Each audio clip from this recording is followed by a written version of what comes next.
นั่งภาวนา3 ชั่วโมงเสียงเมืองเหนือเสียงดื้อเสียงย่องเสียง12ปันนาพุทธังติพุทธาเจ้านั้นผู้เจมีเราไว้สาขาแลสาธุธรรมังอีพาธรรมอนัตตาเจ้านั้นผู้เจมีเราไว้สาขาแลสาธุสังฆัง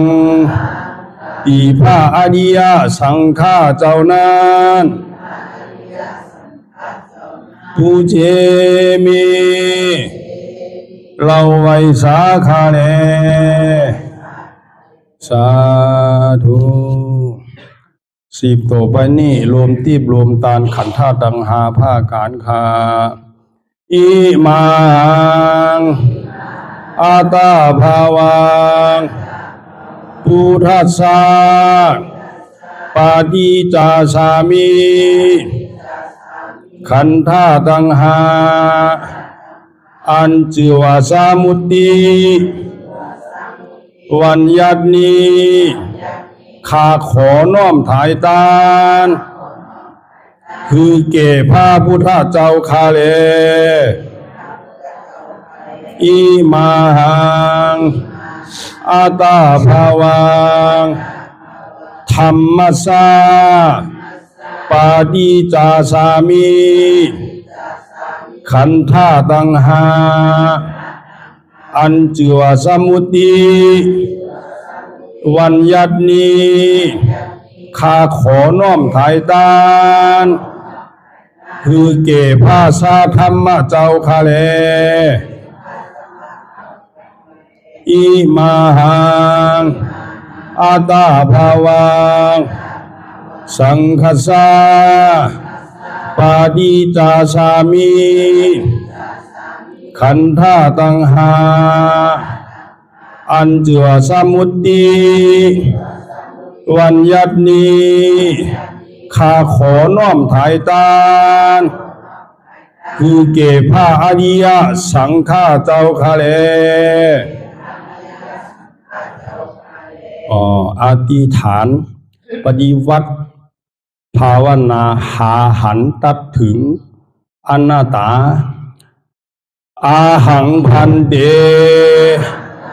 อานิจจาวิปัสสนาทุกขาวิปัสสนาอนัตตาวิปัสสนากัมมฐานังยาจามิอาติธามิจักภาวันนาเอกธาตุจักภาวันนาวัดนี้ขอหือพีติสามาธิเจ้าจุงมาวังเกิดเกคาเลอันว่ากายาลุกขานีอันกว้างศอกยาววานาคืบนิ้วเต่ามีธาตุตั้งสี่จุงมาผ้ากอบรวยการจังเป็นกายาลูกนี้อาทิอิมาสมิงกายปะทาวิธาตุอาโภธาตุเตโชธาตุวาโยธาตุยาจามิอาติธามิกวมโหนบลงสมมาพระอริยเปียเจ้าทุกพระวงคาพระอริยเจ้ากูเจ้าคา ในยามเมื่อไหนก็ดี อันคาเราเบาลู่เสแลในคำหลวงสามประการหนึ่งไลละนึกผิดสองไลอุจาผิดสามไลกาตามผิดมาตั้งหลายมนเจอนานตีพระอริยเจ้าตนไลตนหนึ่งก็ดีอาติตะป้นมาก็ดีปัจจุบันหน้าเมื่อเหลียวก็ดีขอต่างเจ้าตั้งตัวพระอริยเจ้าตั้งหลายมนขามาลาลดปดพงตัวสานุตัวโลดอาโหสิกรรมว่าเปลี่ยนปาปาธา热爱者府比蓝牙模式。 อันจำเป็นโอมทลายเฮหับตับมักผลนิพพานอันจักเกิดขึ้นมาไปนานานอย่ากาดอย่ากาเสกรรมรวยเตอมันเอากำมังวาสีกำมังกายกำมังแสงของรูปเด่นที่แต่วสาเป็นแต่การทำที่ที่มาดีต้นตัวสาวตั้งหลังพอดีเหมือนเดี๋ยวนี้ก็ดีกว่าโพสังเป็นนันได้ธรรมะปณิปานสาวไหวแสทานานเสภาวัตราปัญญาได้เป็นได้ธรรมะปณิปานตอนนี้ไปวัดตามมนาคือสมณานทุกข้าวทุกข้าเป็นหน้าตาหน้าตาตาแบบตาที่ชีวิตที่กิจสักกิจสันในพวกสิ่งที่หายไปในภาวะสัญญาแผงมันกูเจ้ากูตนกูปากูก็บุคคลเสกรรมโดยเถิดสาธุสาธุสาธุ ต่อจากนี้ไปเราก็ที่ไรตั้งสัจจะอธิษฐานเอาภาคกรรมฐานวิปัสสนาญาณเก่าลงก่อนกูเจ้ากูตนกูปากูก็กูกลตั้งจิตตั้งใจแล้วก็ว่าจอมกันสาธุสาธุสาธุ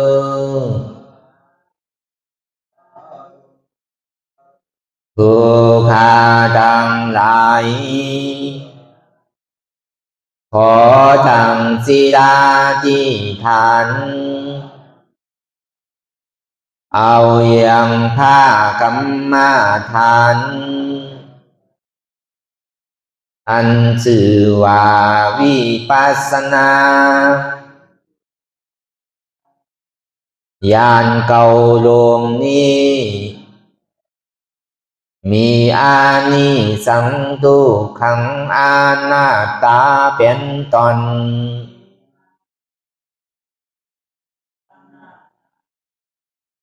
หนึ่งอุตตปายานุปัสสนาญาณลูกคิดฆ่านิงหันความเกิดขึ้นตั้งอยู่แลละไปสองพังกานุปัสสนาญาณลูกคิดฆ่านิงหัน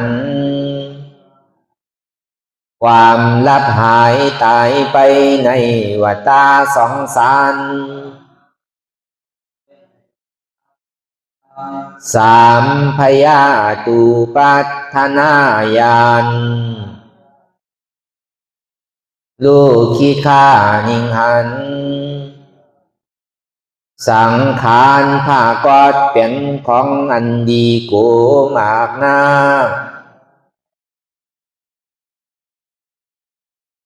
สี่อาตินุวานุปัสสนาญาณลูกคิดฆ่านิงหันยังโตดในวัฏสงสารหานิปินตานุปัสสนาญาณลูกคิดฆ่านิงหันถึงความเบื่อหน่ายในวัฏสงสาร อกมุนจีตุกามายาตายันลูกคิดข้านิงหันให้ป้อนออกจากในวัฏฏะสองสารเจตปฏิสังขานุปัสสนาญาณลูกคิดข้านิงหันพิจารณาหาตั้งป้อนในวัฏฏะสองสารแปดสังขารูเปขายันลูกคิดข้านิงหันโดยความเป็นกลางอันเบายินดีและยินลายเก่าสัจจานุโดมิกายันลูกคิดข้านิงหันถึงอริยสัจจะธรรมทั้งสี่หนึ่งทุกขสัจจะสองสมุทัยสัจจะสามมรรคสัจจะสี่นิโรธาสัจจะอันเป็นธรรมหาหันตัดถึงหนึ่งหาอนัตตาสองหันอนัตตาสามตัดอัตตาสี่ถึงอมตะมหานิราปันแก้วลงยิงลงผ้าเสดขอสุ่งฮือมาวังเกิดในจิตาสันดานตอนโตแห่งผู้ฆ่าทั้งหลายในกาลวันนี้แลเถิดสาธุสาธุสาธุอันนี้ก็เป็นตอนการอันเฮาติไหลมาซับแรงภาษาไต้เหนือก็เบอร์ก็เป็นก้นเกิดหวังเมืองเหนือในเกาะเฮาก่อมดึมอันที่เฮาไหลหูพี่เราออดกำเมืองเหนือนั่นขึ้นตอบกลุ่มเกซูพี่น้องเมืองเหนือก็จำเป็นขืนเนาะก็กำขืนก็ห่อจอมเนี่ยแม่มเป็นขืนเนี่ยปอเนี่ยเป็นรอยทำรอยเต็มหมอหนังเก่าทอมได้ไรก็กำหมอก็เปิดป้อมสอนน่ะอุบกำไตดอกดิติกได้รู้ป้อมใจก็ตะล่ารอยก็ดีออกหนังเก่าแต่เมื่อห่อจอมรอยหนังเก่าเพื่อกาก็ซ้ำหมอก็เบอร์สินั้นไหนแหละในคำคืนวันหมื่นไหนก็เป็นคำคืนวันถนเจ็ดเตียนเฮาอย่างต่างเข้าสู่นิพพานเป็นวันถนเจ็ดเดียวไหนจำมาลอยๆเพราะขี่เฮอก็จำฟังสามปูนเนี่ยมันเข้ามาอยู่สองปูนคือถังปูนหนึ่งแก่แล้วก็เพราะนั้นในภาษาในก็มันสมัยใหญ่ๆหนังเก่าก็มันดีหมออยู่กูภาษาหนังเก่ามังบอกปีน้องไทยเป็นมาเนี่ยก็เขาก็พอทำไทยนั่นเป็นก็โจมนั่นโจมถ่อมโจมจ้างตื้อกรรมพอปีน้องโยนมาเนี่ยก็เดี๋ยวฮอภาษาโยนนั่นคนจริงตัวเขาในกำน้ำเนี่ยมันหมอหลายภาษาไทยภาษาขืนก็หมอภาษาใต้ภาษาเมืองภาษาเมืองเหนือเสน่ห์ภาษาใต้โยนเสน่ห์ไทยใหญ่ไทยเสน่ห์ก็หมอก็เบอร์นั้นนี่แหละลองภาษาเนี่ยก็ซ้ำไอ้ใหญ่หนังเก่าก็เบอร์ว่าเฮาลืมภาษาเจอจัดศาสนาของเฮานั่นอยู่ไรเฮาอยู่วันไรเมืองไรไหนก็เฮาโหลดลาดภาษาเฮาดีๆกัน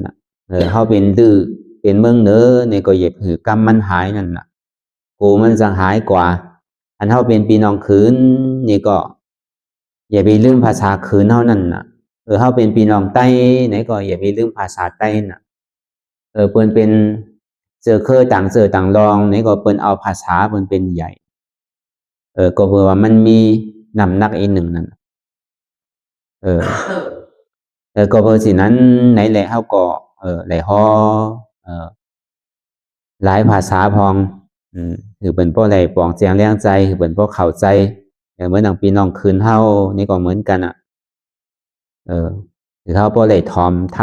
ำที่เป็นภาษาคืนเนี่ยกำนำเนี่ยเฮาได้ถ่อมเปิ้นเทศนาจาวิสันตราหาจาดโวหลงหาจังได๋ก็รู้ไว้กะอันทราวิปัสสนาเตๆเนี่ยก็บ่ได้ไขถ่อม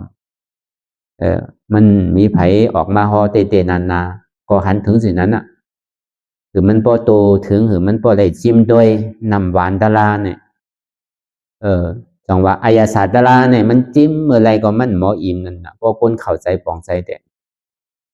พอคนเข้าใจปองใจแต่จิ้มก็คือก็มันเข้าหูนั่นน่ะมันเหมือนหนังหมอที่มันเต็มไว้แล้วพอใส่ก็คือก็หล่นออกอันก็เป็นมิ้วในกล่อมจังเฮ็ดจื้อมังก็นี่ก็ซ้ำ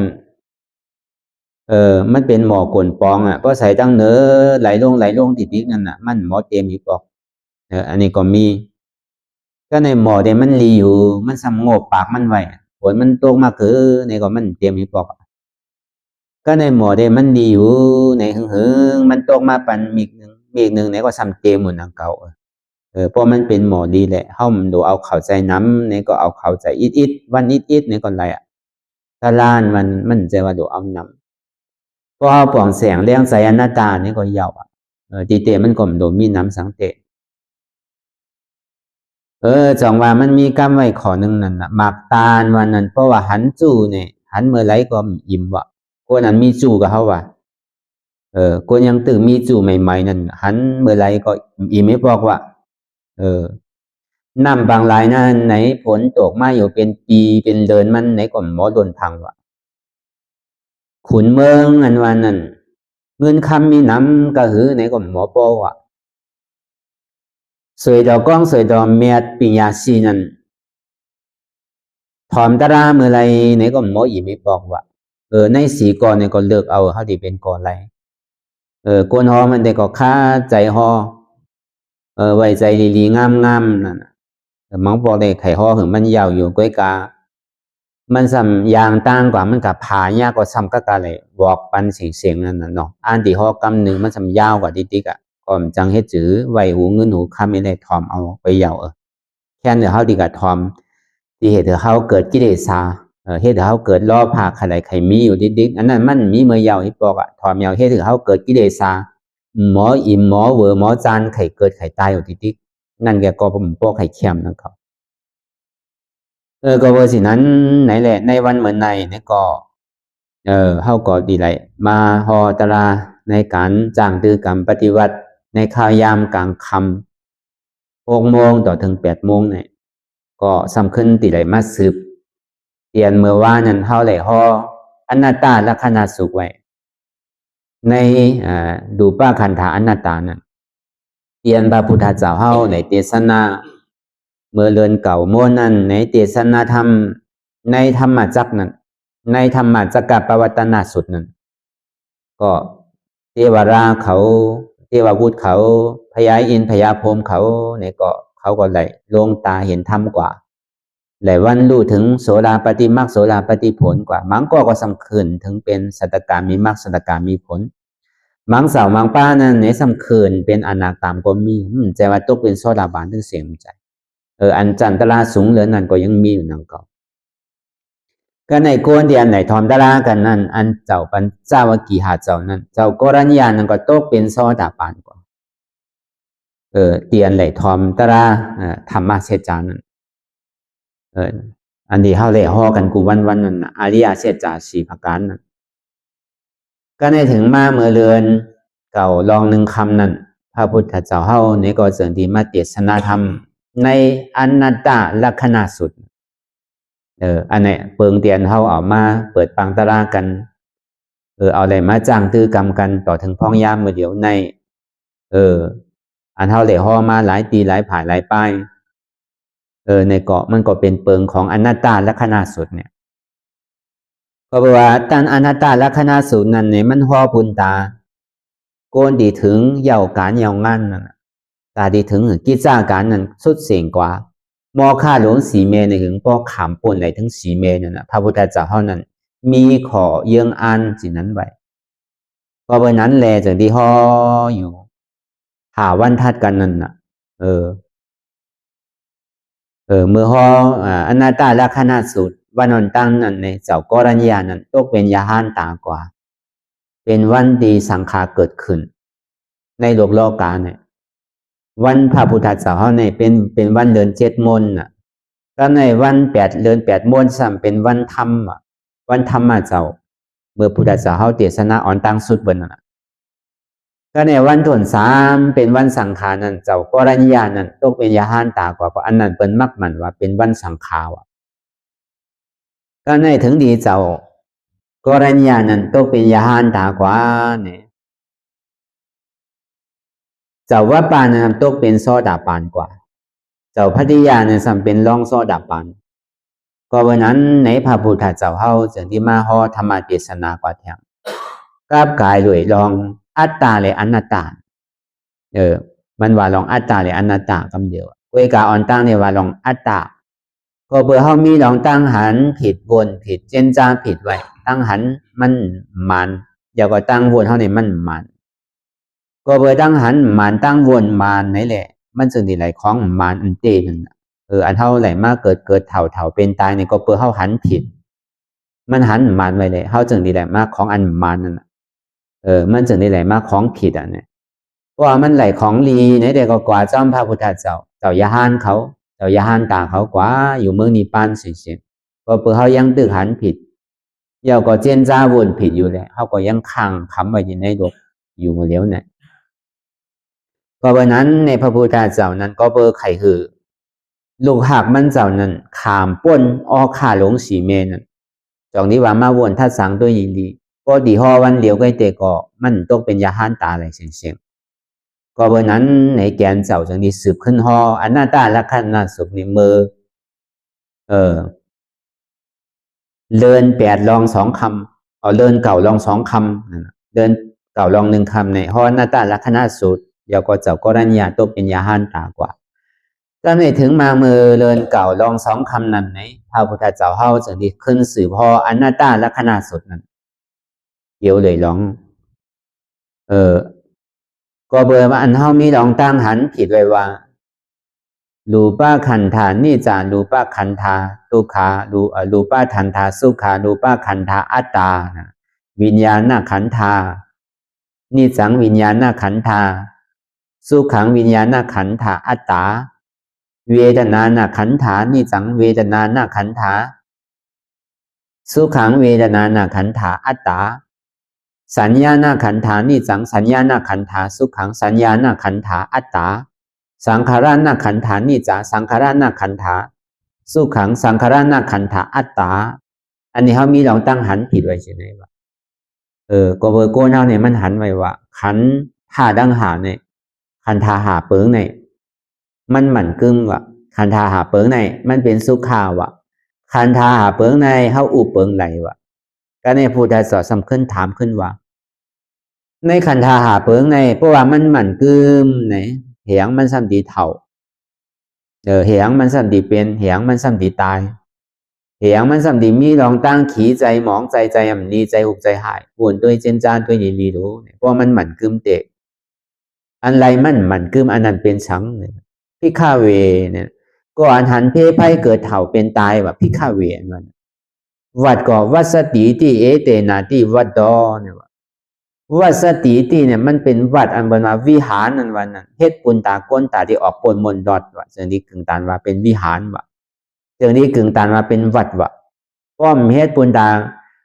ก้นออกมนปนดอดได้สังลองปริยาได้สังเนี่ยมั่นใจเป็นตาปุนตาเฮ็ดถือปนก้นป่นตุขามใจวัดวันนั้นก็เบอร์สินั้นไหนน่ะเปลี่ยนสื่อในป้อปริยัติก่อมสอนปฏิวัติก่อมจังตื้อกำในป้ออยู่ถาดกินจังไปถาดวะป้ออยู่จ้องอยู่วัดกินจังไปวัดวะ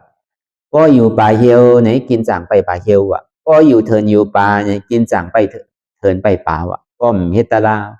ปริยัติก่อมสอนปฏิบัติก่อมจังน่ะ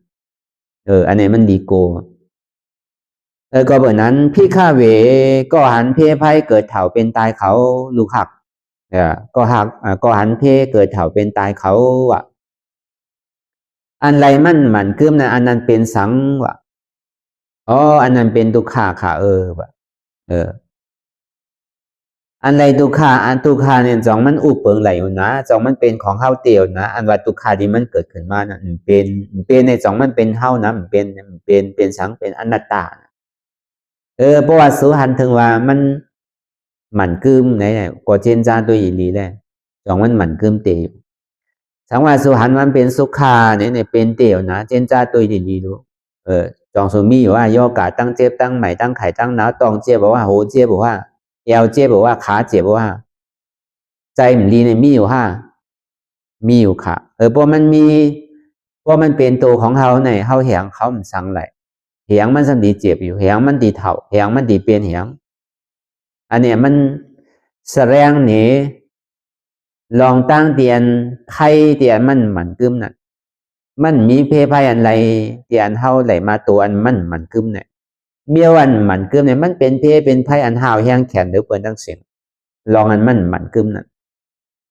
เลสังไหนลองตั้งตุคาเตียนเฮาไหลมาโยกนามคันธาเนี่ยมันเป็นตุคาหรือเปิดที่สุดวะตุคาหรืออันเฮาไหลมาโยกนามคันธาเนี่ยมันเบี้ยวะ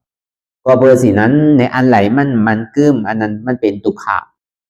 อันไหลที่มันเป็นตุคามันอุปเปิงพองงมันไหลมันเป็นอนัตตาหันถึงว่าจินั้นเนี่ยก็ในพระพุทธเจ้าเฮาโปหูถึง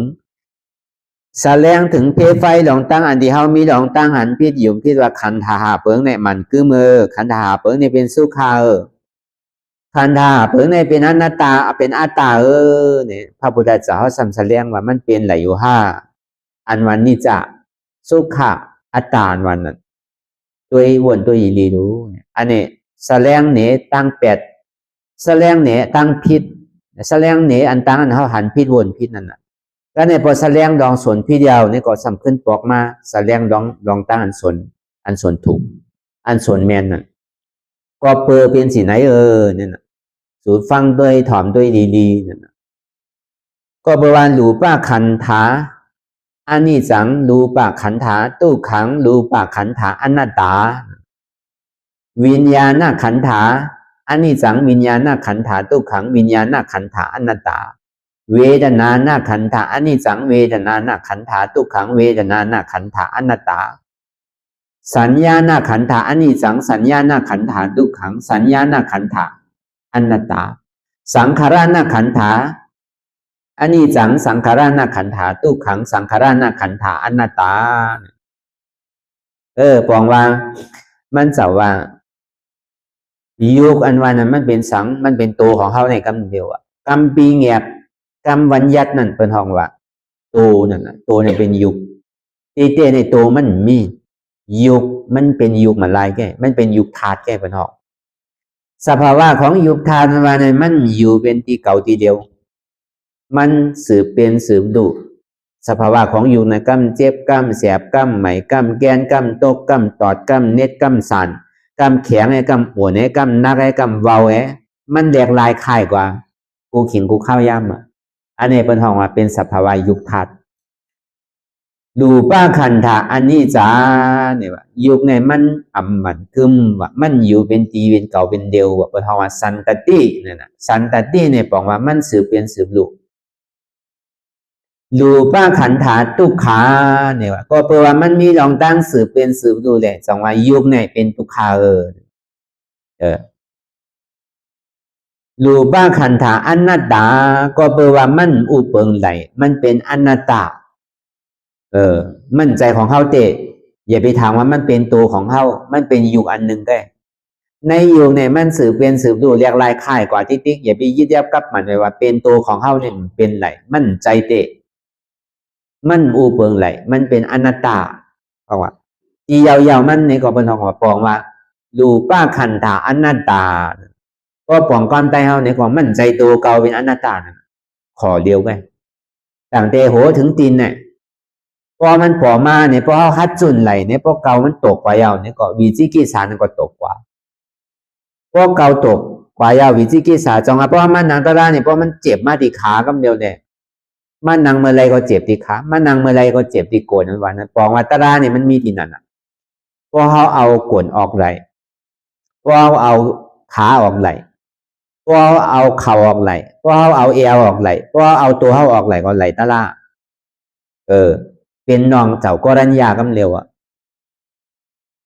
มันง่ายๆแค่พอดีว่าเจมันใจหยาบสังมันหยาบเตียนห้อมฟองเลยนะเขาก็ยังตื้อว่าเป็นของเฮาอยู่ติดๆนะเพราะมันเจ็บมันกวนมันขืนมันเมื่อยแกนมากสิเนี่ยมันไข่เยื่นไหล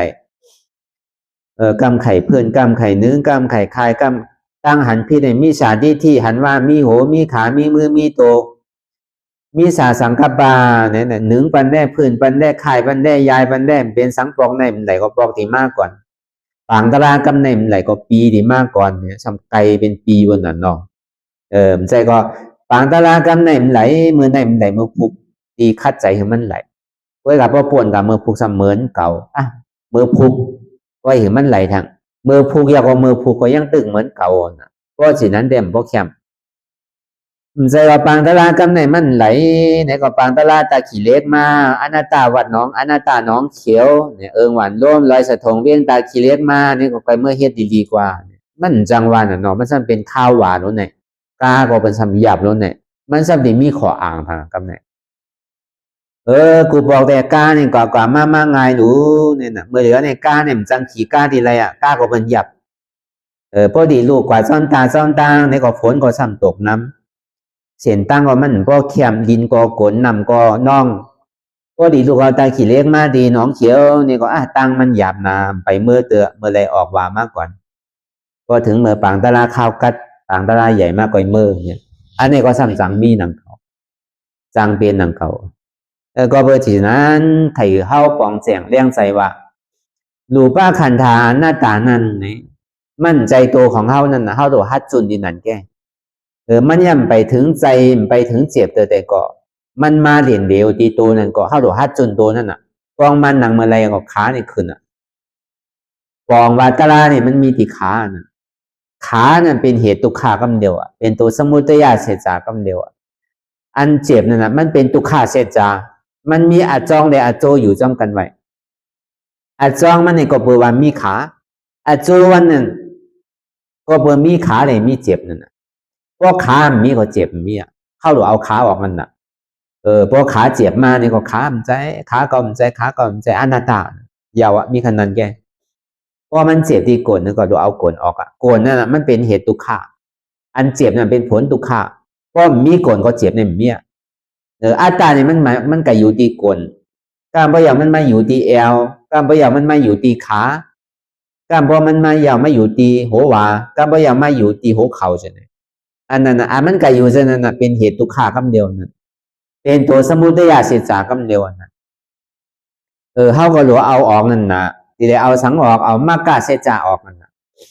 มากาเสจาเนี่ยเป็นสังเป็นอนัตตาก็แปลว่าเปิงอนัตตาเปิงวิปัสสนาเขาเนี่ยมันเป็นอนัตตาโลก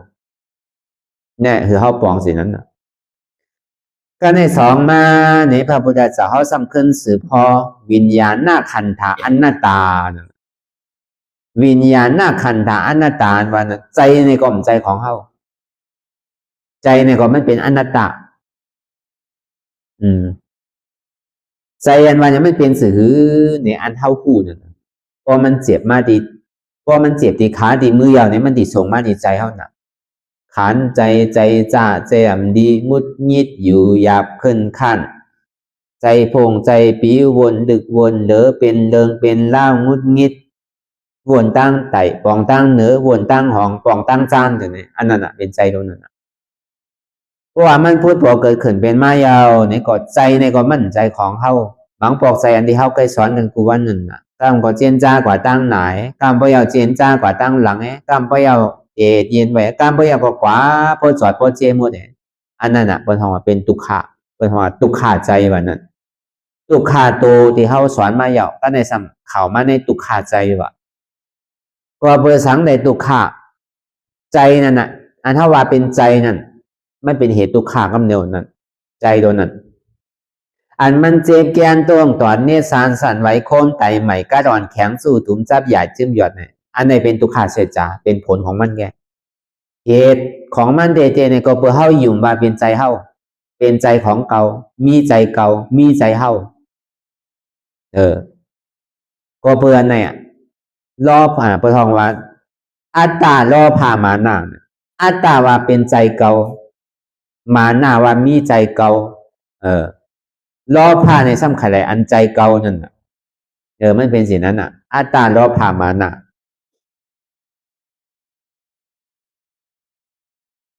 ใจในกลมใจของเฮาในป้อมใจของเฮาในทำเป็นสังมันก็สำหรับในมีสิ่งนั้นทางมันเป็นนามธาตุมาลายแก่นามธาตุนั้นสำเป็นสื่อเนี่ยอันเจ็บเกียนตรงตอดเนียดสารสันไหวโคมไตอันนั้นเป็นธาตุลมอันใหม่อันกัดอันอุ่นอันหนาวนั้นเป็นธาตุไฟอันนักอันแข็งอันอ่อนอันอ่อนนั้นเป็นธาตุดินอันจับใหญ่จึงมียอดเป็นรูเนี่ยเป็นธาตุน้ำอันในห้องว่าสภาวะธาตุดินน้ำลมไฟมันใจเป็นใจเฮาเตะมันมีอันหับผู้เจ็บผู้เสียผู้ใหม่แก่ใจเฮาอันว่านี่มันมีเนี่ยมันเป็นเวทนาเป็นใจหับผู้มาลายแก่ก็เนี่ยเพราะมันเป็นสิ่งนั้นมาเนี่ยเพราะหูหันป่องเสียงเลี้ยงใจมันมาเพราะมันหนังตะลาเมื่อไรเนี่ยเพราะมันเหตุการณ์กว่าบางปอกคนเฮาหนังอารมณ์ใจตายเพราะที่เกิดพออยู่มามันเจ็บปนตีปนเหลือนะอารมณ์พอตัดในเด็ดตีตายโยใจพอใครตายพอนางเตะตีตายเตะโยเนี่ยอย่าไปโกตายมันตายหรือเฮาหาจุนไหลใจตัวนั้นก็เบื่อหังในใจเฮานั่นก็มันใจของเฮารู้มันใจเป็นไผวามใจเป็นพระพุทธเจ้าเฮาลาดคำเดียวนะพอเฮามันถอมความพระพุทธเจ้าในเฮาที่กัดถอมกำไผเฮาเป็นคนมันเจ้ารู้เฮาซำดีเหลือกำมันจื้อล่ะพอเฮาไขกว่าเจ้ามันเจ้านี่ก็เฮาก็โดดถอมมันเจ้าบางอย่างที่พระพุทธเจ้าเฮาได้เทศนาไว้นั่นที่ได้ฮอดราไว้นั่นนี่ก็เฮาก็โดดหมดถอมมันเพราะเฮาไขมือจอมเพราะเป็นสิ่งนั้นมานี่เพราะเหตุการณ์ตลากว่าติในซึ้งเพราะปองเสียงเลี้ยงใจกว่าสิไหนติในซึ้งเฮาก็โกตายอันเฮาโกตายนี่เฮายังถามว่าเป็นใจเฮาอยู่นั่นเพราะหัวมันใจเฮาอย่างนี้ก็เฮาก็ถิ่มโกตายการที่โกตายน้ำๆนี่ก็โกตายอีดมาการที่โกตายอีดนี่ก็ถิ่มฮัดโกตายมันก็ยังดีนั่นน่ะเพราะเฮาหูสังลาแต่มันดีดูอันนี้ก็เปิงนึงในจากนี้ออกมาว่าวิญญาณขันธาอนัตตาเนี่ยเพราะว่ามาถึงตอนในยาวไหน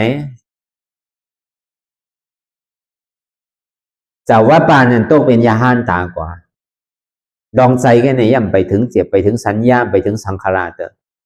มาปองแสงเลี้ยงใจในใจตัวไหนแกก็เพราะว่ามันนางเมื่อไรในใจมันติไข่ขาดแท้ไข่โกตายไว้กับเฮาว่าก็เนี่ยพอมันถึงหมากหัวใจเฮายาวเนี่ยมันไข่เปลี่ยนซื้อก็อย่างมันก็จุ่นหาวางว่าอ๋อใจในก็มันใจของเก่ารู้อนัตตาพอปองแสงเลี้ยงใจสิไหนเนี่ยก็เจ้าว่าปานั่นขืนกำเดียวกัน3มากว่าสัตตกรรมมีมรรคสัตตกรรมมีผลอนาการมีมรรคอนาการมีผลอาราธามรรคอาราธาผลเกิดขึ้นมาเป็นพระอรหันต์อรหันต์เนี่ยเกิดขึ้นอยู่2ตนก็ป้าพระเจ้าก็3ก็ป้าสาวกานึงก็2นั่นเจ้าโกรัญญาก็เป็นยาห้านตาเจ้าวัดป่าก็เป็นยาห้านตาก็ในเจ้าพัทยานั้นต้องเป็นโซดาปานกว่าลองใจเนี่ยมันเจ้าก็ต้องเป็นโซดาปานกว่าเป็นโสดาวันกว่านั่นน่ะโสดาปฏิมรรคโสดาปฏิผลนั่นน่ะก็เป็นสิ่งนั้นยาวในพระพุทธเจ้าเฮาก็สำคัญสืบพ่อเวทนานาขันธาอนัตตานะสัญญานาขันธาอนัตตาสังขารนาขันธาอนัตตานั่นน่ะสำคัญสืบพ่อยาวกว่าก็ถึงพ่อก็สรุปว่าสัพเพสังขาราอนิจจังสัพเพสังขาราทุกขังสัพเพสังขาราอนัตตาก็หูหัวมือหมดเสียงนี่ก็สังขารตั้งหมดตั้งเสียงในขันธ์ท่าตั้งหาในสังมันหมันเตงมันหมันกึมว่าเปลือมันหมันกึมมันหมันเตงนี่แหละสัพเพสังขาราทุกขาเนี่ย ก็แปลว่ามันเกิมในแต่มันจะที่เป็นทุกขะสัพเพสังขาราอนัตตาสังขารทั้งหมดทั้งสิ่งเนี่ยมันเป็นอนัตตามันใจตัวเฮาใจเฮานะก็ในสำคัญมาปุบนามารูปังอนิจจังนามารูปังทุกขังนามารูปังอนัตตาตัวในใจเฮานั่นไหนก็มันกึมก็แปลว่าตัวใจในมันกึมแหละมันจะดีเป็นทุกขะก็แปลว่ามันเป็นทุกขามันอุปเปิงไหลมันจะดีเป็นอนัตตาอันนี้เฮาว่ากับกายเวทร้องอนัตตาลักษณะสุขนั่นพระพุทธเจ้าเฮาธรรมเทศนากว่าเย้านี่ก็เขาเจ้าตัวรัญญาก็พอเป็นยาหานตาตั้งแต่เมื่อเดินเก่าลอง1 คำก็ได้ถึงมาเดินเก่าลอง2 คำนี่ก็เจ้าว่าปาก็ตกเป็นพระยาหานตากว่า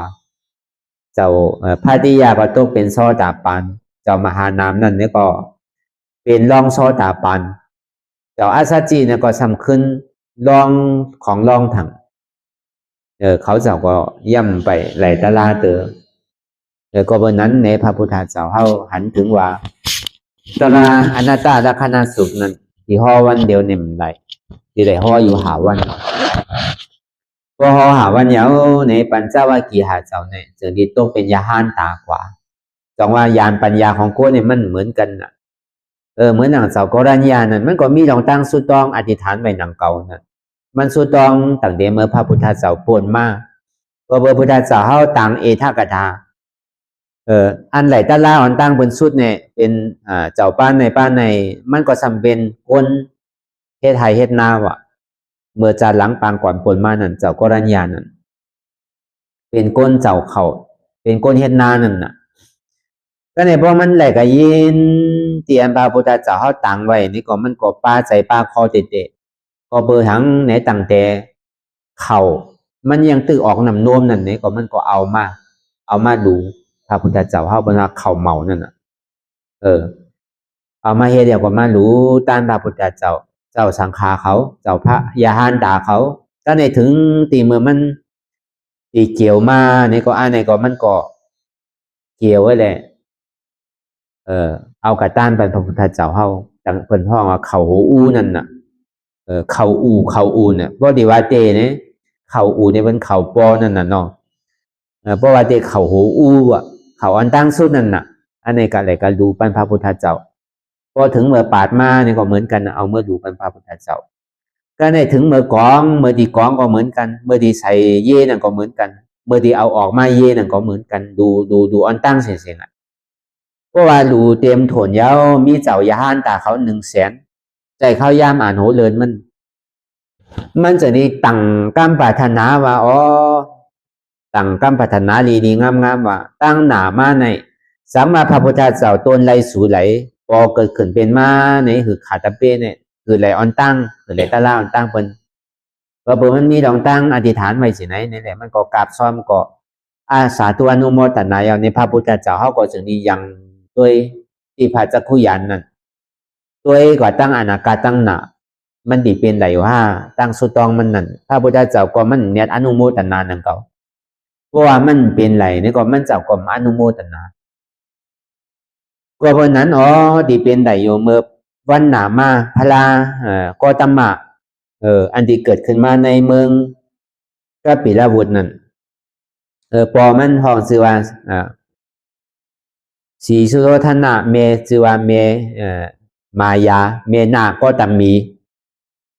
อันจะเนี่ยพระเจ้าเฮาตำนายไว้เสียงมันเนี่ยที่เป็นเจ้ากรัญญา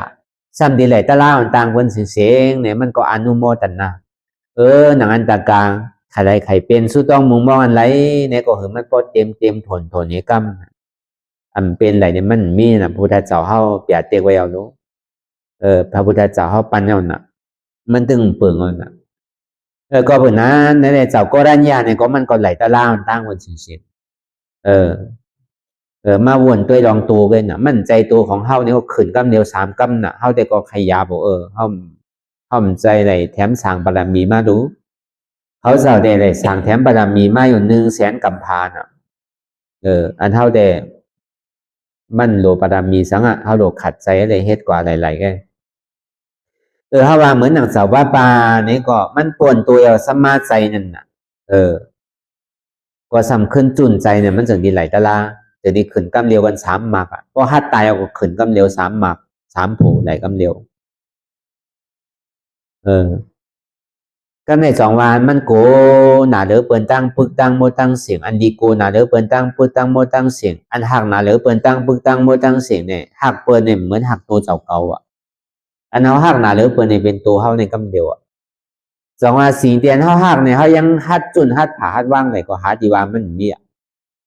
ก็เพราะนั้นเจ้าก็รัญญาก็เปิ้นมันฮัดจุนตัวมันนี่แหละมันก็ไหลเป็นยาหันตากว่าก็ในเจ้าว่าป่าเนี่ยก็เปิดฮัดจุนใจก็เป็นยาหันตากว่าก็ในเจ้าพัทยานั่นเนี่ยฮัดจุนเจ็บจังว่าอันมันหักหนาหรือเปิดในเป็นตัวเฮาอันมันหักหนาหรือตัวเฮาสำเป็นใจว่ะอันมันหักหนาหรือใจเฮาเนี่ยสำเป็นเจ็บว่ะเพราะว่ามันเจ็บมาในตัวก็หายกว่าทั้งไรก็หมู่เจ็บนี่ก็หายกว่าทั้งไรหมู่ก็เปิดมันฮัดจุนเจ็บมันก็เป็นยาหันตากว่าขึ้นกันเดี๋ยว3 หมักกันเพราะเมื่อฟูมาเฮาก็ใครหนีก็ในเจ้ามหานามนั่นมันก็สัมผัสจุนสัญญาตัวนั้นสัญญาเนี่ยเพราะว่าเฮามาหนังเนี่ยเจ็บเนี่ยก็มันผ่านกว่าเอาโตก็จุนผ่านกว่าเอาอดกว่าอดมากก็ผ่านกว่าใจนี่ก็อดกว่าอดมากก็ผ่านกว่าก็ในเจ็บเนี่ยก็อดกว่าอดมาเย็นกว่าเย็นมากก็ผ่านกว่าก็ในมันก็สัญญาอยู่ไว้ดีเก่าดีเลียวเรียกอ่อนๆเพราะเฮาตัวกว่ามันก็ค้ำไว้ดีผ่าตีน5ก็ค้ำไว้ดีตั้งหลังโกน5สิเนี่ยมันไกลมีน่ะเพราะเฮานั่งหึงกะหึงมาเนี่ยเพิ่นเฮาสัญญานักขันธาตุกขาวนั่นมันก็สำที่ได้ฮัดจุนโดนนั่นทางที่ได้มีรายจุนมันทางกรรมก่อนก็สืบต่อกับเฮาก้อยฮ้อนนี้ก็ในทนเพราะว่ามันจุนสัญญาตัวนั้นหลายเอาเนี่ยก็ตกเป็นยาหันตากว่าขึ้นกำเดียว3 หมาก3 โผก็ในเจ้าอัสสจีนะเนี่ยมันก็ซ้ำจุนสังขาระสังขารมันมี2 อันนั่นน่ะวนกว่าวนมากมีเมื่อยาวเมื่อสุดเมื่อเสียงมันก็กึดลองตั้งวนอันแปดอย่าไปวนซังในโยงทานนามทาเตียนมันเหตุการณ์อยู่นั่นสืบเป็นสืบดูเรียกลายใครตัวต่อถึงมันก็สุดกว่าต่อถึงอันเกิดรับเป็นดูเนี่ยมันมี8มันเกิด8อ่ะอนิจจาเนี่ยมันเย็นเป็นนิจจา8ทุกขาเนี่ยมันเย็นเป็นสุขา8อนัตตาเนี่ยมันเส้นเย็นเป็นอมตะ8อ่ะเพราะเป็นนั้นเนี่ยก็เจ้าอาซาจีนั่นก็ตกเป็นยาหันตากว่ากำเดียวเลยก็เฮาก็ที่ว่ารายละเอียดมันกว่าสืบขึ้นไหลขึ้นนั่นก็เบิกขึ้นในคำขึ้นวันถน7ในนี่ก็เป็นคำขึ้นที่อันเท่าแหลมาฮออนัตตาลักขณะสูตรในตอนการวิญญาณขันธะอนัตตาพอถึงมาคำขึ้นวันถน8นั่นนี่ก็เฮาก็ตีฮอเวทนานาขันธะอนัตตาพอถึงคืนถนเก่ามาเนี่ยก็เฮาก็ตีฮอสัญญาณนาขันธะอนัตตาพอถึงคืนกำลังสูตรมาคืนถน10นั่นนี่ก็เฮาก็ตีฮอสังขารนาขันธะอนัตตาถึงพอยาวกว่าในอนัตตาลักขณะสูตรในหาขึ้นเนี่ยป้อมใจเนี่ยก็เฮากลุ่มกาพังตารานเก่าอันเลียวนี่ก็โกอิ่มนั่นน่ะเนาะอยู่ได้ก็คัดใจนะเรียกมันติ่มซ้ำกันมันติ่มล้อเล่นสุนสารกันมันติ่มเป็นอันเก่าอันเดียวนั่นนี่ก็เอามาฮอมาเปียวบันนั่นน่ะอันเฮานังเนี่ยมันหยาบรู้ปฏิวัติเนี่ยดอกคัดใจจุนโตจุนใจไหลกันน่ะมันมีหลายเสือหลายรองน่ะเฮาดอกเปโตเปใจกันน่ะเฮาดอกคัดโตคัดใจกันน่ะนี่แต่มันก้นนางตะลาเนี่ยมันหยาบสีแต่ก้นฮอมันหยาบเนี่ยที่หาตะลาสังน้อมือไหนที่เอาตะลาสังมาฮอนังเฮือมันติ่มซ้ำอันเก่าอันเดียวนังเฮือแลป้อถอมเยานี่ก็คือป้อมีใจศรัทธาถอมเยานี่ก็คือป้อมีแห้งใจครับป้อมีลองตั้งคัดใจแหละสืบกว่าไว้นั่นก้นฮอมันเนี่ยซ้ำหยาบเลยเสกก้นหนังมันเนี่ยก้นหนังมันได้มันหยาบสังอ่ะมันโดดถอมจอมนี่ก็เฮาก็เฮ็ดจอมกันน่ะเพิ่นว่าอย่าไปนึงก็เฮาอย่าไปนึงนั่นแกมันหยาบพังน่ะอย่าไปคายนี่ก็อย่าไปคายมันใจขาเฮานี่ก็เฮาก็โดดถอมมันก็มันใจขาเฮาก็เฮาอย่าไปกันนึงมันเพิ่นว่าอย่าไปพื้นก็อย่าไปพื้นเพิ่นว่าอย่าไปนึงก็อย่าไปนึงเพิ่นว่าอย่าไปคายก็อย่าไปคายเพิ่นว่าอย่าไปเปิดตามึนตาแลนี่ก็อย่าไปเปิดนั่นน่ะมันหยาบสังเนาะง่ายๆกันน่ะสิที่มันใจตัวของเฮาเนี่ยก็เฮาก็โดดตองอันไหนแกว่ามันใจตัวเก่ารู้มันเจ็บมันเสียมันแต่ใหม่มันแก้มันคือมันใจตัวเก่ามันเป็นอนัตตาเนาะกันในกันน่ะมันใจหยาบสังเนาะก็ในพอมาถึงใจเดๆเนี่ยก็ ใจเนี่ยมันปิวไหนมันนังตะลาเนี่ยป้อมหนิมสีเนี่ยก็สิดีใจปิวนึงก็เป็นตะลาน่ะที่ว่าซื้อมันใจวันเจ็บเนี่ยก็รู้เป็นตะลาใจเดียนมันปิวบนกว่ากาวากาเป็นก็มันก็เป็นตะลาน่ะเป็นถ้ำน่ะเพื่อจะเฮาดูผู้หันตั้นจอมันแก่น่ะเมื่อเดี๋ยวเนี่ยมันเจียนจาดองสังอันนี้เฮาก็สอนกันกูว่าอันมันกับเจียนจาดองตั้งหลังนั้นนี่ก็เหมือนคนตายกันน่ะที่กับเจียนจาอย่างน่ะคนตายเนี่ยใครไหลวนะใครเอาเมานะเฮาหักก็คือก็เฮาไว้อยู่3 วันเนาะเฮาบ่ดูกับแปรเท่านั้นน่ะอยู่หึงก็ไหลเท่านั้นหักก็คือน้ำหูน้ำตาพวกออกเลือดเสดานี่ก็คือพอหักตานั้นตาเด้อก็อย่าไปเอากับแปรเอาผังไว้ที่เฮือนได้แหละนี่ห้ามพร้อมนังเก่าซ้ำโกเพียนมันนังเก่าโกผีนังเก่าเฮาว่ามันดีกับโกสังน่ะมันดีกับหยาบสังน่ะเฮาว่าเตะๆก็จังว่าเฮาโลหัดจุนตัวเองน่ะเฮาโลหัดจุนใจเองน่ะเพราะว่าใจมันปอเกิดขึ้นเป็นมานี่ก็มันเจ็บอกเจ็บใจเนี่ยมันเป็นสื่อมากกว่าเหยาใจที่มันเกิดขึ้นมันก็วนตั้งหลังนี่ก็เหมือนว่ามาเมื่อเจ้านั่นน่ะมันเมียวของตายกันน่ะที่เอามาวนให้สังมันเมียวก็เป็นขี่เป็นเหยี่ยวก็รู้เฮาขี่เหยี่ยวตกใส่ถังขี่เหยี่ยวเฮาดิปอกเก็บกินขึ้นก่อมใจเพราะกลุ่มกาวนตั้งหลังในเพิ่นว่ามันเหมือนคนตายว่าเพราะจิตนั้นก็กำบ่วนกำไปไข่ตายเด้อเพิ่นว่าเป็นขี่เป็นเหยี่ยวเมียวเฮาขี่เอาย่ำหาตัวพอดีแฮงดีเบื่อเฮาบ่โดดท้องแป้นไว้สำมาพอเฮาวนตั้งหลังเหมือนเฮาเอาเขียวเหยี่ยวมาเก็บกินขึ้นดีวนบ่สิไหนแต่มันโดเอาอันให้เข้าอกเข้าใจพองตั้งหน้าเตียนย่ำไปถึงเดือนนั้นก็เหมือนคนนอนหลับเตี้ยคนนอนหลับเนี่ยคนนอนหลับพอฝันดีเนี่ยคือเมืองเลี้ยงไว้เมืองเลี้ยงในเมื่อไรที่เมืองเลี้ยงก็ฮู้ตามบ่ลาบตาก็สัมพันธ์ดีทางมุงมองถึงเมืองเลี้ยงไว้ก็เนี่ยเพราะว่านอนหลับฝันดีเนี่ยกูเมืองเลี้ยงกับไหนเมืองบ่เลี้ยงเนี่ยบนบ่ต่อยจริงก็รู้เนี่ยตึกนอนฝันดีอยู่อาจารย์มันเป็นสินั้นน่ะถึงนี่มื่นตามาเตเนี่ยมันมีสังเตน่ะมันอัปปาลานั่นน่ะพ่อห้องมีสังเตอัปปาลาอันเฮากล่าวเจนจ้าลองตั้งหน้าเนี่ยมันเป็นสินั้นก็เนาะก็เนี่ยอันเฮาหันอยู่เฮาสำรวจมันก็เหมือนก้นตาบอดกันน่ะที่ดีเฮาหามันน่ะมันก็สามารถสู้เฮาน่ะเฮาสำรวจมันน่ะเหมือนใจก็ดีเหมือนตัวก็ดีนั่นมันหือเฮามาตัวเอาดูมันเจ็บมาดีตัวก็ดีเจ็บมาดีใจก็ดีมันเจ็บกว่าตั้งเสียงก็ดีเฮาหลงหมอวนวางตัวในกล่อมใจของเก่ารู้ปอมมาดีตัวใจในกล่อมใจเก่ารู้เจ็บในความมั่นใจของเก่ารู้ในเป็นอนัตตามันโดวนสิ่งนั้นก็เพราะมันมาหัวสำวนมันบอกวนความมีลองมีตาสังวนมีเมื่อยาวเมื่อสุดเมื่อเสียงยังกำวนตั้งหลังตั้งหน้าเราเลสุนสารกันกว่าพอจอดพอเจหมดอันนี้ก็เหมือนก้นตาบอดเหมือนกันเหมือนก้นตาบอดมีอติเปสังอีอันตัวเจ้าเก่าวนเนี่ยมันมีประโยชน์ชนะสังก็คือเขาอกเข้าใจจิตในพองจังที่ว่าใจเนี่ยมันใจของเฮารู้อันมันเป็นสิไหนไหนมันเป็นอนัตตารู้เนี่ยโดปองแจงในใจจิตไหนพองใจว่าเฮามานั่งเอาใจมันปิวตะลาก็ใจมันยิ้มได้ปองในใจก็มันเป็นตะลาก็ในสามมาเนี่ยพอมานั่งอย่ามันเจ็บเนื้อเจ็บตัวเจ็บกว่ากับเนี่ยพอมันนั่งก็พอมาจานนั่งก็พอเจ็บบางพวกมันนั่งอย่าถอมตะลาไปเจ็บพอตะลาขึ้นก็เจ็บบางพวกก็มันสัตตาตั้งแต่มือตะลาออกมาก็มันถึงเจ็บจนถึงพอยาวก็มีก็ภาษาไหนมันเป็นสินั้นก็เบอร์เจ็บเนี่ยก็มั่นใจของเฮาเพราะว่ามันเป็นของเฮาในเฮาโหลดสั่งมันไหลรู้อย่าไปเจ็บแล้มันหายกำเดียวเพราะดีว่าเจ็บเนี่ยมันจะมีเจ็บอันเร็วกันนะมั่นใจเพราะตัวก็ดีๆเนี่ยกำเจ็บเสียไปไหมแก้เนี่ยตรงตอดเงียดซานสันไว้โคมไต่ไหมกัดอ่อนแข็งสู้ตุนจับยายจึมหยอดเกิดลับอยู่นั่นน่ะมันสืบเป็นสืบดูจริงๆเพราะตัวดีมันใจมีเจ็บอันเดียวมันใจว่ามันดีมีเป็นคือเป็นศอกเป็นว่าเป็นรักมันใจสองว่าเพราะมันเจ็บมาเนี่ยก็เจ็บในกล่อมใจเก่าอนัตตาเจ็บในตุขาในกล่อมใจเก่าอนัตตาใจตัวเก่าใจเก่าใจเจ็บเก่าเขาก็หลงหมอขนาดนี้มันใจหยาบสังประวัติเด็ดอันเท่านางตาลาเนี่ยเท่าโดดจุนตัวจุนใจจุนเจ็บ3 เมี่ยวในแกน่ะพวกเขาวนเช่นจ้าลองเป็นเขาจุนเปิดเนี่ยเวลาเพราะว่ามันเจ็บมาแล้วในเปิดเนี่ยมันหายกว่ามันมาหันเก่าไปเปิดเนี่ยมันหันได้พอเปิดมันมาเจ็บปวดที่ขาที่มือเนี่ยใจเนี่ยมันตื่นมาที่เจ็บในกำเดียวดื่มหมด เฮามีลูกหลายเกาะเฮามีเฮือนหลายหลังเฮามีเงินก็คือลืมหมดอ่ะอันมันลืมได้ในเจ็บที่มันเกิดขึ้นมื้อเดียวลืม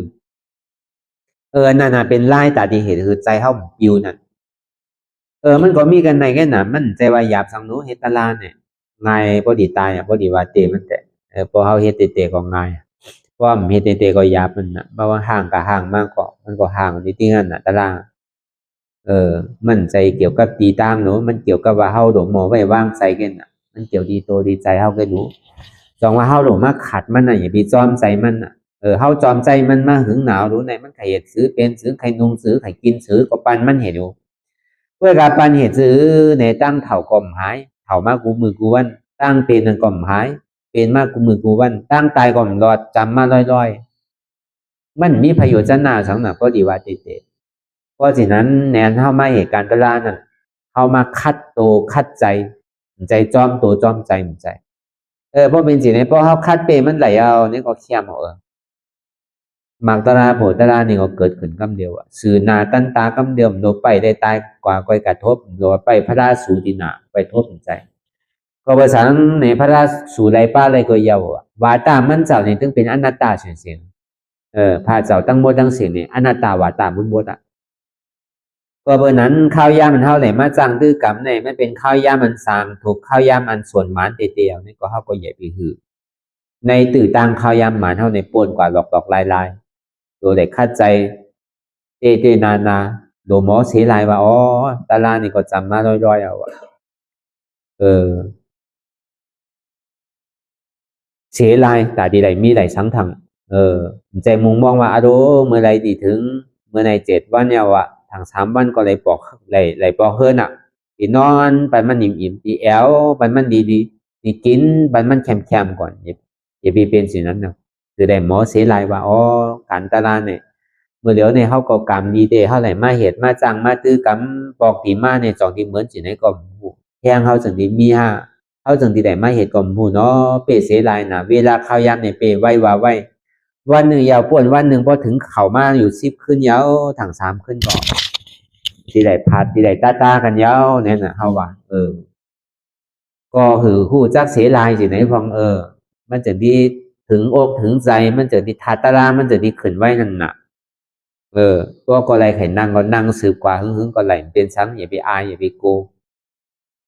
ไอ้นั่ง3 ชั่วโมง4 ชั่วโมงไหนก็นั่งกว่า5 ชั่วโมงไหนก็นั่งกว่าเมื่อเจ้าตื่นเหตุการณ์ล่าใหม่ๆนั่นก็นั่งขึ้นที่ก็นั่งหือเจียมพอหาย3 ชั่วโมง4 ชั่วโมง5 ชั่วโมงไหนก็นั่งกว่าที่พอจำที่สุดมากก็สื่อเพศกว่าตั้งหน้าทางนี่ก็ทำ8 ชั่วโมง9 ชั่วโมง10 ชั่วโมงนี่ก็นั่งต่อถึงพอ12 ชั่วโมงก็นั่งมากโดยเหตุนั้นกันอัตตาเนี่ยมันหนาหนาดูเพราะเหตุนั้นเนี่ยมันผมหับตาไว้อนัตตาหมดน่ะแผ่นดินเมื่อมันเท่านางอยู่เมื่อเดียวเนี่ยหนากว่า240,000 โยชนาเนี่ยมันเหตุหับตาอนัตตาไว้เฉยๆเพราะเหตุนั้นตันเนี่ยอัตตาเนี่ยมันเล็ดนะมันหมอหยอกหมอเหรียญเท่าหนาเพราะหาลายมันเนี่ยมันออกมาง่ายๆเวลาพอมันออกมายาวนี่ก็เขาอย่ามีจ้อมตัวจ้อมใจนั่นนะเพราะมันหันเจ็บไว้ก็แค่นไหลตาลาไว้ใจว่ามันนางเนี่ยมันมีเจ็บอันนั้นนานไหลตาลาเพราะนางกำเดียวเจ็บกำเดียวแสบกำเดียวเพราะเขาเป้ใจฮัดจุนตัวก็ไหลตาลากำเดียวฮัดจุนใจเนี่ยก็ไหลตาลากำเดียวฮัดจุนเจ็บเนี่ยก็ไหลตาลากำเดียวก็เบอร์โตนั่นเพราะมันเจ็บมากไหนตึงวิญญาณเวทนาเนี่ยมันมาจู่อยู่ที่นั่นคำเดียวในกายะเจตาเวทนาธรรมาไม่อยู่ที่ตัวเพราะเอาใจเป็นลาบในก่อนในเจตาเวทนาในกายะธรรมามันไม่อยู่ที่ใจก็ในเพราะเจเป็นเปลืองลักมันในก่อนในเวทนากายะเจตาธรรมาเนี่ยไม่อยู่ที่นั่นมันก่อยคำเดียวกันเพราะเป็นเอาเปลืองของอนัตตาวิปัสสนาเนี่ยมันเป็นสิ่งนั้นมันมาทีไรก็ดีคือเขาฮัดจุนโตจุนใจได้สืบจ้างคือกรรมตลากว่าในก็ทำมีเนี่ยก็คือเขาก็หันตุกขาทำใจเนี่ยก็คือเขาก็หูว่าตุกขาเนี่ยเป็นอนัตตาทำมีหันเจ็บทำใจหูว่าเจ็บเนี่ยเป็นอนัตตาทำมีหันว่าใจหูเกาใจขาเกาใจมือเกาใจโตเกาใจเกาใจเจ็บเกาทำใจหูว่ามันเป็นอนัตตา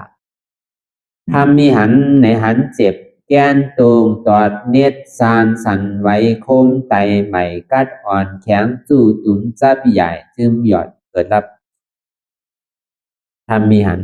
ทำใจหวนเจ็บแก้นตูงตอดเน็ดซานสั่นไหวโคมไตใหม่กัดอ่อนแข็งจู่ตุนจับใหญ่จึมหยอดเกิดรับในเป็นอนัตตาอันนี้ก็เขาวนยาวๆข้าวยามหึงอย่าไปว่าไผอย่าไปว่าเทิงเปลี่ยนเฮาหันเปลี่ยนเฮาวนเปลี่ยนเฮาวนอันเฮาหันนั่นถึงบ่เพ่งเป็นกันวนต่อถึงเจ็บนั่นบ่สุดวนต่อถึงทุกขานั่นบ่สุดต่อถึงอัตตานั่นบ่โตพุทธขาดกว่าอะไรที่มันพุทธบ่เกิดขึ้นเป็นมานั่นไหนก็คือเฮาหมอวางเป็นอนัตตาไหน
เว้าโต้งเว้าหนึ่งเว้าค่ายเว้ายายเว้าเปิดตามึนตาอย่ายอมซุมใจอัตตาอันมันจี้สังเฮาหือหนึ่งหือโต้งหือค่ายหือพื้นหือเปิดตามึนตานั่นอย่าปี้ปันยอมกันไว้ใจหัดหานี่แหละสืบการสัมมาทิฏฐิต่างหันจอบสัมมาสังกัปปะต่างพิจารณาจอบสัมมาทิฏฐิต่างหันจอบในหันช่างเนี่ยหันอันเจ็บเกียนโต้งตอดเนตรชานสันไหวคมไตไม่กัดอ่อนแข็งจู้ตุ้มจับยายจึมหยอดเกิดลับเป็นดูห้องว่าหันถาดดินนำลอมไพอันเจ็บแกนโต้งตอดเนตรชานสันไหวความไตนั่นเป็นวายอถาดลมมันใจเก้ามันเป็นอนัตตาไม่กัดอุ่นหนาวนั่นเป็นตีโจถาดไฟมันใจเก้าเป็นอนัตตาอันนักเว้าอันอ่อนแข็งนั่นเป็นปฐวีถาดดินมันใจเก้าอนัตตาอันเป็นอันดูอันเกิดอันรับอันจับอันยายอยู่นั่นเป็นอาโปถาดน้ำมันใจเก้าเป็นอนัตตานี่ก็เอาถาดลิ้นถาดไฟถาดน้ำถาดรอไม่แหล่แกไปอ่อนตังเหมือนเฮาสืบข่าวตังยาพื้นไว้นี่ก็เอาถาดลิ้นน้ำลมไผ่นั่นแกหลีดไปบางปอกเฮาอย่างไปข่าวตังมันตอกลกตอกอุ๋งมีเศษมีน้ำเป็นเศษตังหยาบนี่ก็เฮาก็เอาถาดลิ้นน้ำลมไผ่แหล่แกไปเพราะว่ามันไปได้ง่ายๆล้อมๆยาวนี่ก็เฮาก็สำคัญสืบวางถาดลิ้นน้ำลมไผ่แหล่สำคัญหันตุกขะวนตุกขะเป็นอนัตตาหันเจ็บวนเจ็บเป็นอนัตตาไปติ๊กหนึ่งมานี่ก็อย่าพี่โกเนี่ยเจ็บมาก็คือก็อย่าคือเฮาหมอผมจอมคือเฮาหมอยินดีต้อนรับเจ็บนั่นอย่าพี่โกมันยินดีต้อนรับอะไรวางเป็นอนัตตาอะไรสองมาก็อย่าพี่ก้านเตอก็เปิดว่าเวลาข่าวยามมันก็ไปถึงเตอ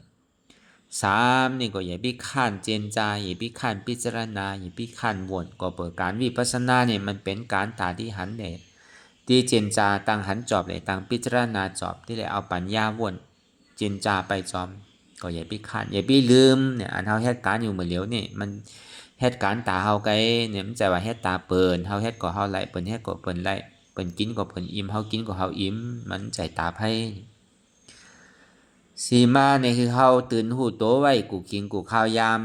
อย่าพี่กลุ่มกะเจนจาไปตังหลังอย่าพี่กลุ่มกะเจนจาไปตังหน้าคือเฮาตื่นอยู่กับปัจจุบันพองยามเหมือนเหลียวเฮาเหตุการณ์อันไหนนี่ก็คือเฮาปองแสงแรงใจการอันนั้นเฮาเหตุการณ์เหมือนเหลียวมันเป็นการส่วนตัวเฮาการวิปัสสนานี่ก็คือเฮาปองแสงแรงใจการวิปัสสนาคือมันอยู่กับปัจจุบันพองยามเหมือนเหลียวอย่าพี่กลุ่มกะเจนจาตังหลังตังหน้าที่ดิกคือเฮาตื่นอยู่ปัจจุบันเตี่ยมันมีอยู่เปลี่ยนอยู่หันเจ็บผู้เจ็บมีเจ็บหับเจ็บวางเจ็บเป็นอนัตตาหันตุกขาหูตุกขาหับตุกขามีอยู่ตุกขานี่มันใจเก้ามันเป็นอนัตตาอันนี้ก็คือเฮาไว้ใจให้ท่านทันหานี่แหละสืบการอนัตตาวิปัสสนาไปทางหน้าแทง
หลองตังอันเป็นอยู่ทุกสื่อทุกอย่างอย่าคลองคำไว้ที่ใส่หูถอดถอนออกที่ใส่หูมันออกเสียงก่อน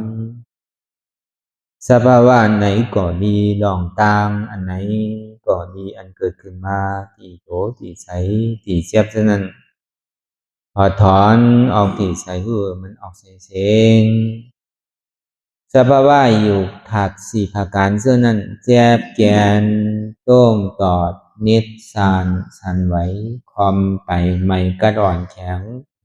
สู้ตุ่มซับยายซึมหยอดเกิดลับสภาวะอยู่ถัดสี่ประการเช่นนั้นตีหนามถัดไปหูจักตีอัตตาไปยึดไว้ว่ามีโตมีใสมีเจ็บฉะนั้นเขาหมอวางเป็นอนัตตาไหลลองใส่อันโค้งผิวอยู่อันเฮาวันดึกว่นเหลืออยู่เป็นเรื่องเป็นราวอยู่สนั่นสั่งเฮาถอดถอนออกปีใส่หูมันออกเสียงก่อนยอมกึดยอมออกยอมลงอันเฮ็ดให้เฮายินดียินให้ส่วนนั้นอารมณ์เสื่อถึงใจถึงขอไว้มันยึดไว้มันเป็นทุกข์นั้นปล่อยวางออกที่ใจหูมันออกเสียงก่อนลองเจอเปลี่ยนทุกข์เลยลองย้อนถึงใสหลายๆอย่างอันเกิดขึ้นมาตีโตตีใสตีเจ็บฉะนั้นปล่อยวางยาวเสียก่อนก่อยค่ายย่ายลายหนึ่งขึ้นพอยาวนี้ก็ก่อยเปิดตามึนตาลอยนี่เป็นการปฏิวัติธรรมค้นหายอดธรรมมันเกิดขึ้นดีโตดีใสดีเจ็บบอกอันค้นหาเหตุหักเงาจองทุกขาตรงนั้นต่อจากนี้ไปนี่ก็เฮาก็ที่ได้ส่งเมตตาถึงสรรพสัตว์ต่างหลายก่อนสาธุสาธุสาธุ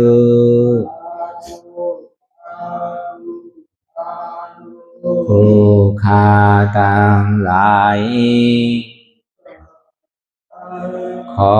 เชิญเอาอย่างเทศนาวุญ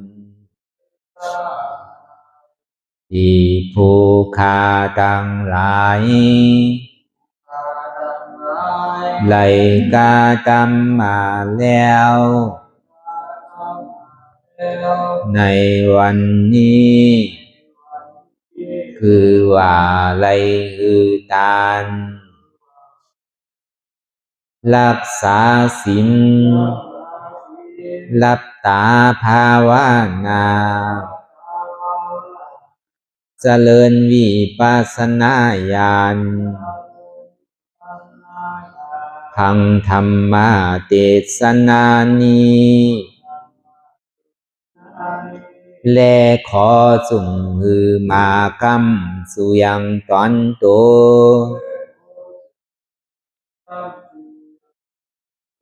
แห่งผู้ข้าตั้งหลายมนคือไล่รับความสุขและความเจริญงอกงามและขอหือเจียวดอดเวียงแก้วยอดอมาตามหาเนรปานในอนาคตกาลาอันจักมาวันปลายนานั้นแก่ผู้ข้าทั้งหลายมนทุกตนทุกองทุกผู้ทุกคนและเตือแทงผ้ากันหนึ่งผู้ข้าทั้งหลายมนข ขออุทิศนาบุญทั้งหลายมวลผุงนี้ไปแผ่พายถึง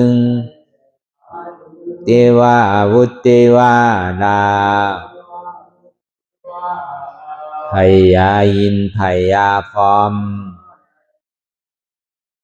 พญายมมาลาดพูดหนักน้ำไอโซนนางธรณีและสรรพสัตว์ทั้งหลายและหมู่ชยาข้าคุณทั้งหลายมวลอันไหลอานิสากรรมไปสู่ปาลาโลกปลายนานั้นขอส่งโจรกันมาสาธุอนุโมทนาจอมจนยินดีแล้วคือไรโจรกันป้อนจากทุกข์ถึงสุขทุกโตสัตว์เลเตอสาธุสาธุสาธุอิตังมิปุญญัง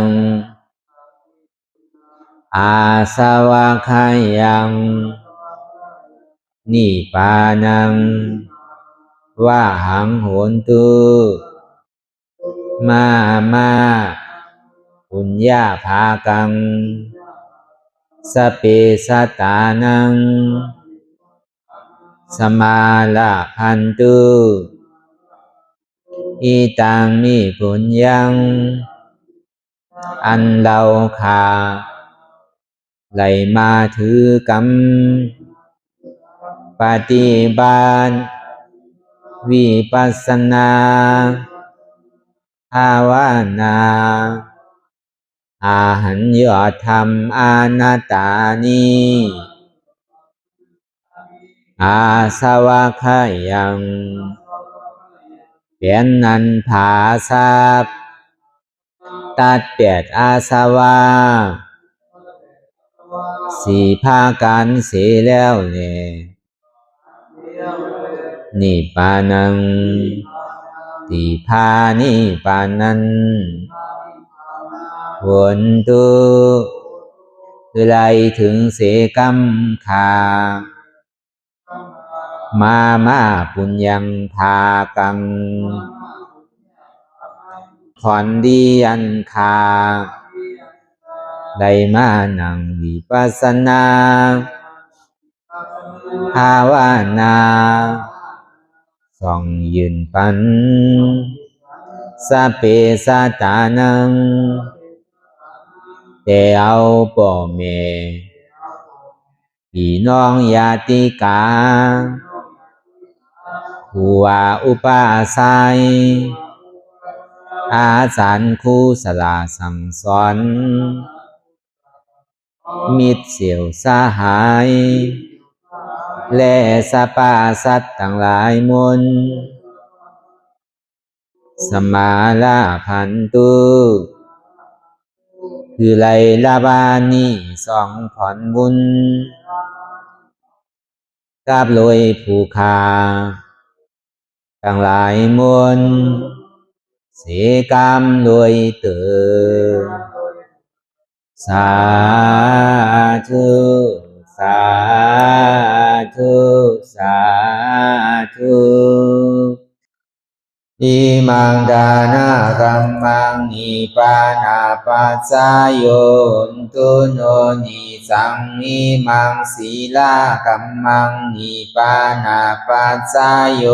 นตุโนนิสังอิมังภาวันนากัมมังนิพพานาปัสสะโย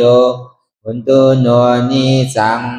ยังกินจีกุสาดังกัมมังกาตาปังกัมมังสาเปหิกาเตหิ คาตังปุญญังโนอานุโมดันตุสุนันตุพุนตุเยเตวะอัสสามิงทาเนอาทิกัตตาติขายุกาสัตตาหุนตุสัพพะสัตตานังสุขิยาตานังปานิหารันตุมาตาปิตาสุขิตาหุนตุทุกขาปามุสันตุสัพเพยาติกาสุขิตาหุนตุทุกขาปา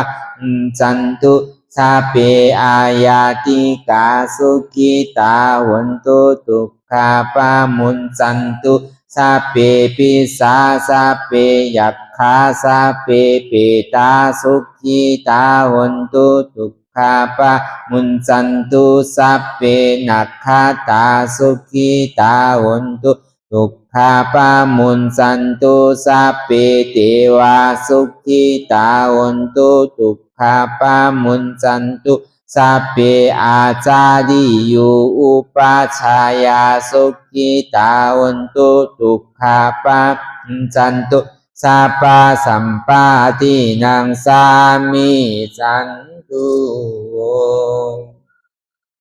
วันตามิพุทธังสัพพังเมโตสังฆามาทาเมพันเตวันตามิธัมมังสัพพะเมโตสังฆามาทาเมพันเตวันตามิสังฆังสัพพังเมโตสังฆามาทาเมพันเตวันตามิอุปัสสะอาจาริเยสัพพังเมโตสังฆามาทาเมพันเตวันตามิกัมมาฐานังสัพพังเมโตสังฆามาทาเมพันเตวันตามิอาลาเมพัทธาสีมายังสัพพังเมโตสังฆามาทาเมพันเตวันตามิเสติยังสัพพังสัพพะทาเนสุปฏิทิตาสารีลาธาตุมหาโพธิงพุทธาลูปังสักกาลังสัตตานากาโลเกเทวาโลเกพรหมาโลเกสุมพุติเปลังกาติเปสารีลาธาตุโยเอสาธาตุโยอาลาหันตาธาตุโยเสติยังกันธากุติสตุราเสติสาเสธัมมาคันเทสัพเพสังปาตาเสติยังอ่างวันตามิสัพพะ